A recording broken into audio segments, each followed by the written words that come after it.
태초에 말씀이 계시니라. 이 말씀이 하나님과 함께 계셨으니 이 말씀은 곧 하나님이시니라. 여러분, 혹시 이런 질문 해보신 적 있으세요? 예수님은 누구신가? 선한 선생님? 위대한 도덕교사? 훌륭한 예언자? 요한복음은 이 질문에 가장 명확한 답을 줍니다.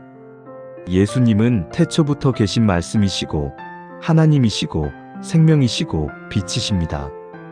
그분이 육신이 되어 우리 가운데 거하셨습니다. 여러분, 안녕하세요. 오늘도 은혜 말씀입니다. 오늘부터 새로운 시리즈가 시작됩니다. 로마서를 마치고 이제 요한복음으로 들어갑니다. 요한복음은 사복음서 중에서도 가장 신학적이고 영적인 복음서입니다. 요한복음 1장은 놀라운 서론으로 시작합니다. 창세기처럼 태초에로 시작하는 이 복음서는 예수님이 누구신지 가장 높은 차원에서 선포합니다. 오늘 요한복음 1장을 통해 예수 그리스도가 누구신지 함께 묵상해 보겠습니다. 태초에 말씀이 계시니라. 이 말씀이 하나님과 함께 계셨으니 이 말씀은 곧 하나님이시니라. 요한복음은 창세기처럼 시작합니다. 태초에. 그런데 창세기는 태초에 하나님이라고 했다면 요한복음은 태초의 말씀이라고 합니다. 이 말씀은 누구십니까? 바로 예수 그리스도이십니다. 말씀이 하나님과 함께 계셨습니다. 그리고 이 말씀은 곧 하나님이십니다. 예수님은 하나님과 함께 계셨고 예수님은 하나님이십니다.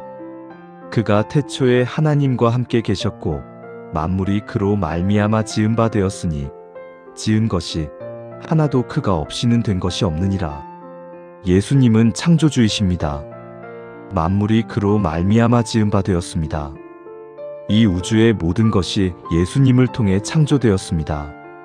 그 안에 생명이 있었으니 이 생명은 사람들의 빛이라.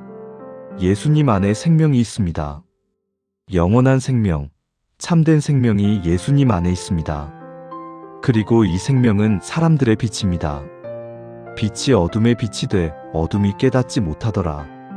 빛이 어둠에 비쳤습니다. 예수님이 이 세상에 오셨습니다. 그런데 어둠이 깨닫지 못했습니다. 하나님께로부터 보내심을 받은 사람이 있으니 그의 이름은 요한이라. 세례 요한이 등장합니다. 그는 증인으로 왔습니다. 그가 증언하러 왔으니 곧 빛에 관하여 증언하고 모든 사람이 자기로 말미암아 믿게 하려 함이라. 요한의 목적은 예수님에 대해 증언하고 사람들이 예수님을 믿게 하는 것이었습니다. 그는 빛이 아니요 이 빛에 대하여 증언하러 온 자라. 요한은 빛이 아닙니다. 그는 증인일 뿐입니다. 빛은 예수님이십니다. 참빛 곧 세상에 와서 각 사람에게 비추는 빛이 있었나니 예수님은 참 빛이십니다. 세상에 와서 각 사람에게 비추는 빛이십니다. 모든 사람을 위한 빛이십니다. 그가 세상에 계셨으며 세상은 그로 말미암아 지은 바 되었으되 세상이 그를 알지 못하였고. 놀라운 역설입니다. 예수님께서 세상을 창조하셨는데 세상이 예수님을 알지 못했습니다. 창조주를 피조물이 알아보지 못한 것입니다. 자기 땅에 오매 자기 백성이 영접하지 아니하였으나 예수님은 자기 땅, 즉 이스라엘에 오셨습니다. 그런데 자기 백성이 영접하지 않았습니다. 선택받은 백성이 메시아를 거부한 것입니다. 영접하는 자, 곧 그 이름을 믿는 자들에게는 하나님의 자녀가 되는 권세를 주셨으니 그러나 영접하는 자들이 있었습니다. 예수님의 이름을 믿는 자들입니다. 그들에게는 놀라운 특권이 주어졌습니다. 하나님의 자녀가 되는 권세입니다. 이는 혈통으로나 육정으로나 사람의 뜻으로 나지 아니하고 오직 하나님께로부터 난 자들이니라. 하나님의 자녀가 되는 것은 혈통으로 되지 않습니다.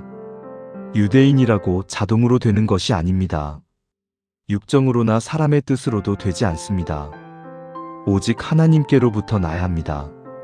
이것을 우리는 거듭남이라고 부릅니다. 말씀이 육신이 되어 우리 가운데 거하심에 우리가 그의 영광을 보니 아버지의 독생자의 영광이요 은혜와 진리가 충만하더라. 요한복음 1장의 클라이맥스입니다. 말씀이 육신이 되셨습니다. 태초부터 계셨던 하나님이신 말씀이 사람이 되셨습니다. 이것을 성육신이라고 합니다. 이것이 크리스마스의 의미입니다. 말씀이 우리 가운데 거하셨습니다.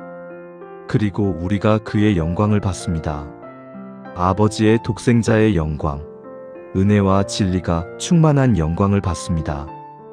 요한이 그에 대하여 증언하여 외쳐 이르되 내가 전에 말하기를 내 뒤에 오시는 이가 나보다 앞선 것은 나보다 먼저 계심이라 한 것이 이 사람을 가리킴이라 하니라. 세례 요한의 증언입니다. 내 뒤에 오시는 이가 나보다 앞서신 분이다. 왜냐하면 예수님은 요한보다 먼저 계셨기 때문입니다. 예수님은 태초부터 계셨습니다.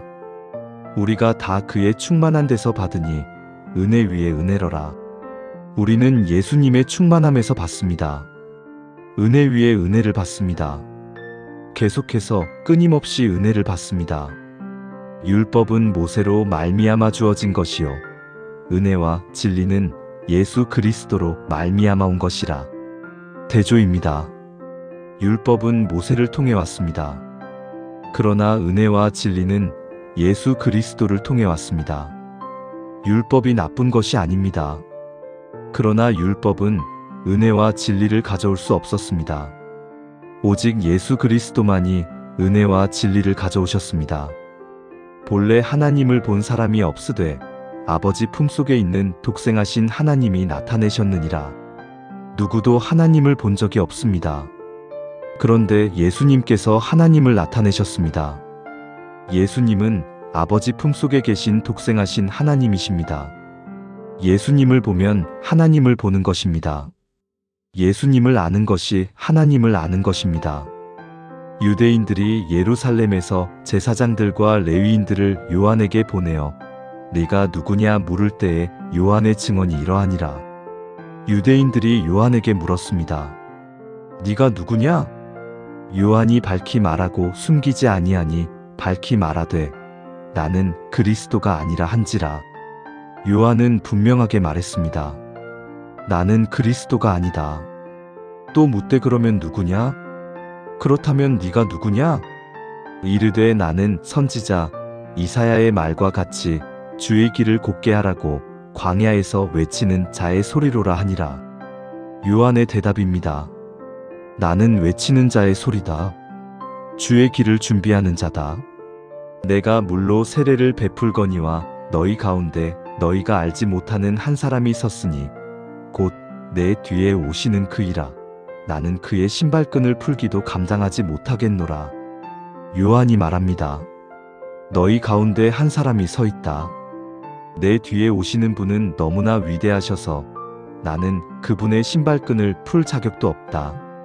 신발끈을 푸는 것은 종의 일이었습니다. 요한은 예수님의 종도 될 수 없다고 말하는 것입니다.